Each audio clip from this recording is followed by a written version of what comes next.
Hello friends, kumusta po kayo? I hope everybody's doing okay. Ako po, heto, nagsusumika pa rin. This is Marilyn, your friendly Filipina carpentera here in America. At ito, visita din tayo sa ating lupang sinilangan, joke, sa ating bahay na stop lahat guys kasi ang dami-daming issues na dumating sa buhay ko. joke. Yung contractor namin guys, nagbakasyon siya ng 2 weeks, so next week pa siya babalik. Ang dami pa niyang dapat tapusin. Tapos alam niyo yung dalawang carpenters niya na Meksikano bumalik na sa Mexico. So tinawagan ko siya, sabi ko I hope they're doing okay. Are they okay? Kasi napakabait naman ng mga taong yun. Sabi niya yes, they're okay. It's just that their working permit has already expired, so they have to go back home. So how much is the retaining wall installation again? So show me where you're going off the corner here. Okay, yeah, this one here. Yep. And then all the way to wherever the property line is, and then as high as where the orange ends near the window. Yep. So that's how high the retaining wall will be. And that's what I was talking. You're going to have where you go out here on your property line here. Right, yeah. Where the height of that and where it turns. You're going to Right, yeah. So yun na nga guys, binigyan kami niya ng $3,000 na coat. Pag lalagyan namin niya ng simento para ma-pour namin yung mga dirt, tapos pupunuin namin ang area na iyan ng mga dirt galing dyan sa orange, tapos i-flatten namin yan. Kaya lang nung pumunta siya nung isang araw dun sa HOA, ang daming mga kuskus balungos dun ba, ang dami nilang mga requirements na dapat ganito, puno ng simento, dapat puno ng kable, blah blah blah blah blah. So we are going to meet this afternoon to rescale how much we're going to pay for everything, especially na para ma-meet yung code as prescribed by the POA. Ayan na, umalis na yung nag-deliver ng aking lupa. Ang daming gastusin guys, ang daming gastusin. Tapos ito yung cinder blocks na gagamitin para sa retaining wall dyan sa ibaba, kasi i-flatten ko yan dyan. Lalagyan niya ng maraming fill dirt. So kailangan may retaining wall para hindi mag-erode yung dirt papunta sa baba. Yan yung plano. Tapos tingnan nyo, another $500 sa dalawang itong maliit na bulubundukin na lupa. Di ba sa previous videos ko sinabi ko na may nakita akong tao na nagbibigay ng libre na fill dirt na ganito, tapos sila yung mag-deliver pa. Kaya lang next month pa yung available yung dirt nila. Kailangan na namin i-fill yung dyan na area. So hindi na makapaghintay yung contractor ko, yung engineer ko, and so wala kaming choice but bili na naman kami ng lupain. So itong dalawang ito is 500, and then previously I also got two loads, so that's 500. Nako, pliti na, pamasahin na sana papuntang Pilipinas. But anyway, it is what it is. So I don't know kung kailangan ba nilang dugangan yan or they will buy more. Kailangan ng gawan ng retaining wall dyan, kasi kita nyo yung orange na wall yan, i-fill yan ng dirt hanggang dyan, hanggang dito. Tapos so ganyan ka taas yung dirt para ma-level siya. Tapos gagawin itong carport, so ma-level siya. So kailangan namin ng maraming dirt. Buti na lang, thank you Lord, dahil by that time na ready na yung retaining wall, that would be the time na hopefully, God willing, ready na din yung libre na fill dirt. So yan guys, kahit na lupa ng ating bayang sinilangan mahal. Kauwi na sana ako sa Pilipinas, mga gastusin ng lupa na ito. So ito, ipupunuin yan hanggang dito, i-cover yan. So but anyway, tapos ibang usapin na naman itong dito sa likod. Yan, ika-cover din yan. Like hallelujah. So kita nyo yung we call it here sewer, Yan, dyan lalabas yung lahat ng mga garbage dito sa bahay. Dyan mapupunta. Yan. So from there, ano sila, gagawa sila ng trench. Trench yung ano ba? Yung magdidig sila ng lupa, 9 feet deep. 9 to 10 feet deep. Galing dyan, papuntang dito, akyat dyan, akyat, hanggang i-connect dyan sa tubo na yan. And alam nyo guys kung magkano yung first quotation na binigay sa akin. $8,000 stinking dollars. Like, oh my gosh, ang mahal. Kasi sabi nila, bakilid kasi ito. Hindi nyo makita, pero yan, very steep yan. So, mahihirapan yung mga contractors na magdala ng excavator dito. Kaya, parang safety hazard ka. Sabi ko, hold muna kayo kasi parang wala na talaga akong budget for 8,000. So, dito sa Amerika guys, iba pala yung plumbing na bayad sa loob ng bahay. Tapos, iba din yung sa labas. So, sa loob ng bahay, nabayaran ko mga probably almost mga siguro nasa 9,000. Tapos another 8,000 pag lang kabit lang ng tubo galing dyan papunta doon. Kaya lang napakalalim kasi ng napakalalim ng trench na gagawin nila. So yan. And then by God's grace guys, alam niyo kung anong nangyari? Parang feeling ko na, Lord, paano na ba ito? Little did I know na yung taong nabilhan ko ng door ba? Yung door, pala siya, plumber pala siya, saka contractor pala siya. So sabi niya, I can do this. Sabi ko, how much? Magkano paggawa mo ng trench dyan, papunta doon sa bahay? Sabi niya, I can probably do it around 3,000, more or less. 3,000 guys, sumataging-ting na 3,000 compared to 8,000. So 5,000 yung ko, na-save ko. So thank you Lord, Magkano na ba yung 5,000 in pesos? From 8,000, sinabi niya na 3,000 more or less lang yung i-charge niya sa akin paggawa ng trench. So yung masave ko is $5,000. So magkano na yan sa pesos? 5,000 times 56, nasa 280,000 pesos guys. 280,000 pesos. Ang laki na ng savings ko. So thank you Lord for that. So yan yung dalawang windows na nasayang ko kasi hindi na follow ng aming contractor yung measurement. Kaya yan. Sayang. Pero the good thing is I can use this one. Yan, gagamitin ko yan para dito sa basement, i-install ko dyan. Para naman, or dito, para naman may additional lighting that would come in, natural light that would come in. So, yan.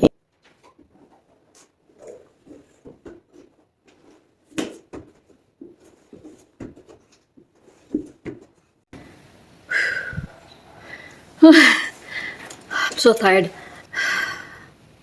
Anyway, ganun talaga ang buhay. But let me continue my work.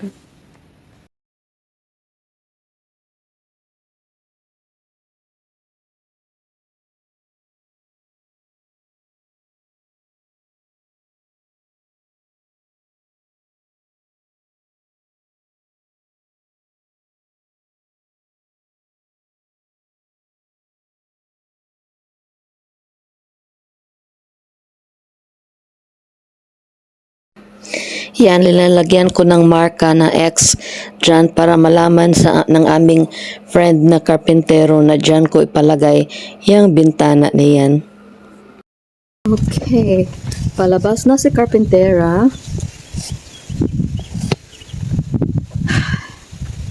Yan, gagawa namin ito ng driveway dyan, papunta doon sa likod. Tapos ito siguro gagawa namin ng pathway. Probably here on the side. Galing driveway papunta dito, tapos front porch ito. So, we'll see.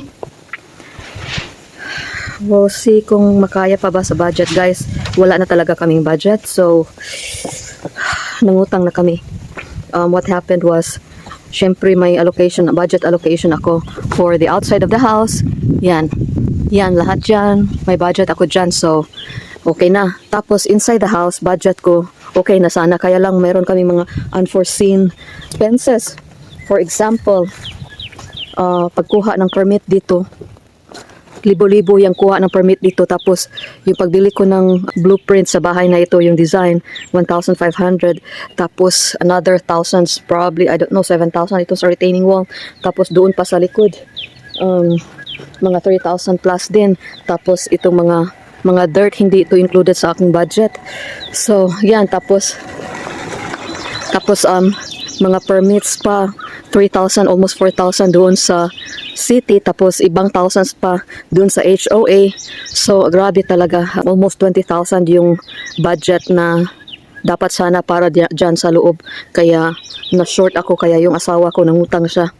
Utang, akala ko wala kaming mauutang dito. But the good thing is, hindi ngutang kami sa sarili namin, hindi kami nangutang sa ibang tao. Kasi yung husband ko, may 401k siya. Yung 401k dito sa Amerika is every time na mag-work ka, magbibigay ka, for example, ng 500 kada buwan para sa savings mo. Tapos, yung employer mo or company na pinagtatrabahoan mo, they will counterpart that. They will counter offer the money. So kung magbibigay ka ng 500, they will also give 500 tapos pupunta yan sa 401k mo. So yan, maipon-ipon yan for ilang years until makuha mo lang yan pag 50 retirement age, probably 59, 60 yung ganun. Kaso lang wala na kaming budget dito, so nangutang kami doon sa account ng asawa ko sa pera niya. Unfortunately, may bylaws dito sa Amerika na pag kukunin mo, mag-uutang ka sa pera mo, sa yung 401k na dapat sa retirement, ma-withdraw mo siya kung 60 ka na. Pero while before 60, tapos mag-withdraw ka or mangungutang ka, may penalty ka na 10%. And on top of that, guys, may tax pa. Di ba savings naman namin yun? Bakit pa ito talaga? Oh my gosh. Kaya nga, very ako sa mga illegals na ito kasi lahat na lang ng kada liko mo wala tuo, merong tax, kakaltasan ka talaga. Alam nyo ba guys, sa 30,000 na inutang namin doon sa account ng asawa, retirement ng asawa ko, kinaltas nila is 7,000. Like 7 stinking thousand. My gosh, ang laki-laki na noon guys. Pwede na yun sa driveway at pwede na yun sa sewer system sa likod. But, kinuha ng ewan ko, I don't like to make a comment, but ganun talaga dito sa Amerika guys. Kahit bibili ka ng chinelas or whatever, magpupulot ka ng may tax. Kukuha talaga yung si Uncle Sam ng tax kahit saan, kahit anong gagawin mo. Everything, wala to yung tax dito. Kaya, and I hope that, with our new administration right now, like I hope that our taxes will go to proper people na hindi mawawaldas sa kung sino-sino lang. So, yan.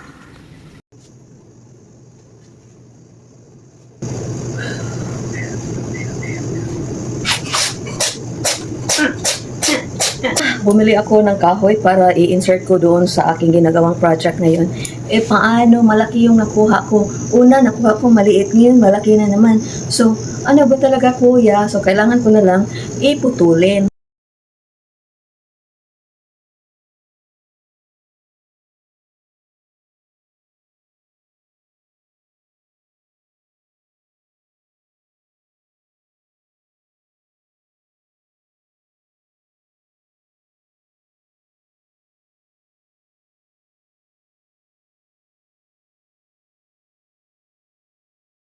Hindi umubra guys, nasamad ako. Oh. This is not good. This is not good.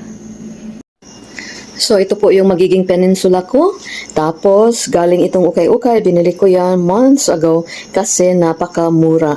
If bibilhin mo yan at saka yung ibang mga cabinets ko, nasa 3,000 plus yan. Pero nabili ko lang ng 500. But anyway, i-refinish ko yan. Pipintalan ko yan ng ibang color. At saka gagawin ko siyang rustic. Ito doon sa likod. Kasi yung likod ay haharap doon sa front room. So, kailangan kong ayusin yung likod by making it look like rustic. Kasi yung theme ng bahay ko is modern rustic, boho style. So, tingnan natin kung anong magagawa ng powers ko. So, stay tuned. So, this is it, pusit. Alam niyo kung anong gagawin ko para magiging rustic look siya? Ha? Ito. I'm gonna overlay this one here. Tapos, papunta doon sa taas. Tapos, pipintalan ko ito. And then, doon sa kabila din, lalagyan ko din ng ganito para may rustic feel siya. So,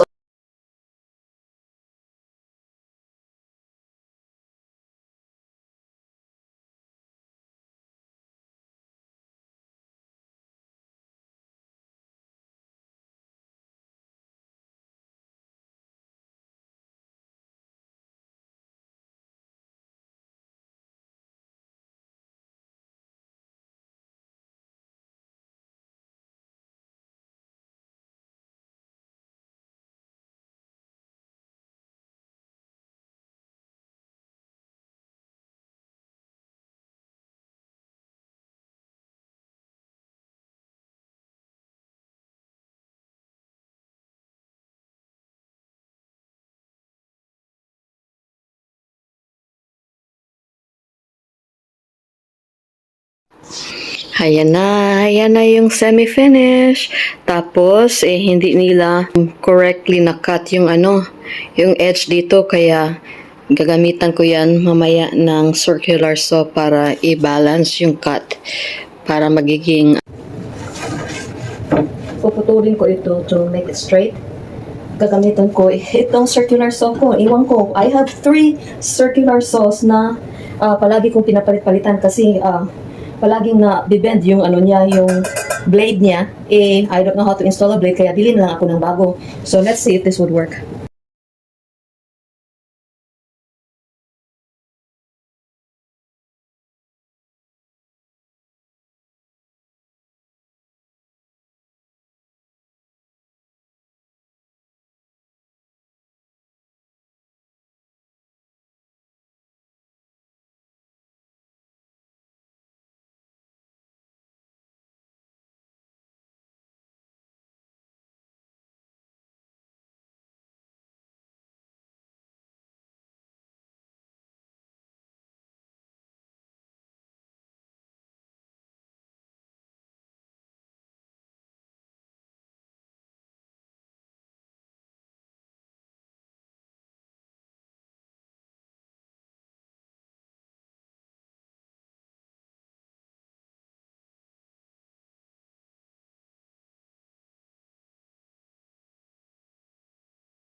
So, haya na nga guys, saan kayo makakita ng taong nagkakarpentera sa loob ng kanilang kusina? Ha? Ha? Ha? Ha?